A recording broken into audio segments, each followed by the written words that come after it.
So my strength and conditioning course today, we ended up having a little bit of a discussion, kind of a debate about the importance of core strength, and more than core strength, really core exercises. I would not say that core strength is unimportant, but I do think we spend too much time doing core exercises that have little to no impact on performance or injury prevention. So some of the students in my class were very pro core exercises, and some from MMA background, or who work out at a MMA gym or from a rehab, and a couple of athletes, collegiate athletes, and yeah, we do 15-20 minutes of ab work during our weight sessions for volleyball or whatever sport it was.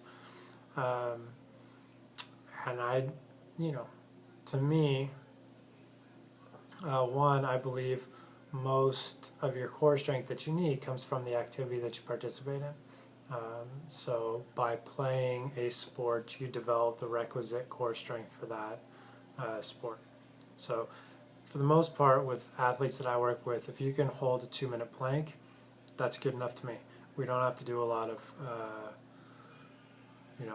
other core exercises. Now, a lot of the exercises that we do have a certain strengthening component, again, depending on what we're going to define as core. But because I use primarily multi-joint, full-body type exercises, there's definitely an effect on the core involved in those exercises. So it's certainly not that I neglect training the core. It's just that I don't make players do sit-ups or really any type of flexion, extension type exercises like that. And one of the reasons is I don't see the transfers. So any exercise that you're going to do in a seated or lying down position, I question how much it's going to transfer to what you're doing when you're on your feet in the game.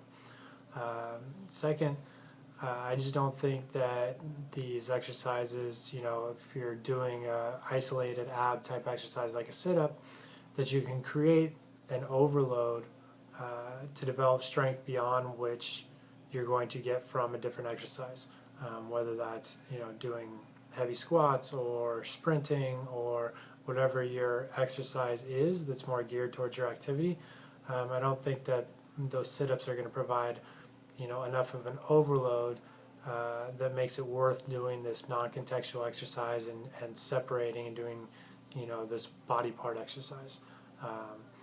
So these are kind of the main reasons why I don't do a lot of quote-unquote ab work or quote-unquote core exercises, but I do think that we strengthen our core sufficiently through most of the full body type exercises that we do, whether it's squats, deadlifts, cleans, farmer's walk, suitcase walk, holding things overhead, things of this nature. So it's not that I'm against core strength or don't believe in the importance of core strength. It's just that I think that you can develop core strength without having to do a bunch of sit-ups or do a bunch of isolated ab work. And I question the efficacy of doing a bunch of dedicated ab work in terms of enhancing performance and even in terms of injury prevention, in dynamic activities like running, jumping, and sprinting.